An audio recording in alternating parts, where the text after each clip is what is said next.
आरोग्य दैवत आणि आपले लाडके छत्रपती शिवछत्रपती महाराज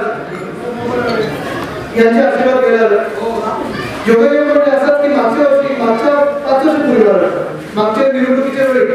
जेव्हा आचारसंहिता आली तेव्हा पण मी आणि निवडणुकीसाठी खासदारांसोबत शिरूरमध्ये होतो आणि तेव्हा देखील आपल्याला एक चांगले यश मिळालेलं.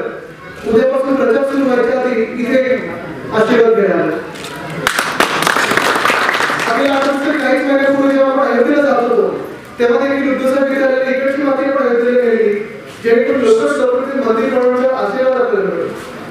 खरोखर आज जो आशीर्वाद घेतलेला आहे महाराष्ट्राची आमची निवडणूक उद्यापासून सुरू होत आहे ते आशीर्वाद पूर्ण महाराष्ट्रातच नाही पण दिल्लीवर मिळण्याची शपथ इथे घेतलेली आहे. हा भगवा झेंडा दिल्लीच्या तत्वावर मिळण्याची शपथ घेतलेली ती आजपासून आपल्या आशीर्वादाने आपण पुढे जाऊन इकडे आपल्याला एवढंच सांगू इच्छितो की महाराष्ट्राची प्रगती आहे त्याचं संवर्धन असेल तर तुम्ही क्रिकेट गांभीर्य असेल जे काही चांगलं करायचं त्याचं आपण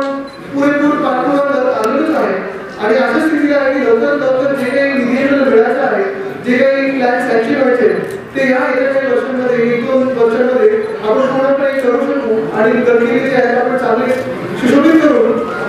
जगभरात याचा लाभ करू शकतो की मला खात्री आहे. आपले आशीर्वाद असेच राहू द्या महाराजांचे आशीर्वाद घ्यायला आपले आशीर्वाद असे घ्यायला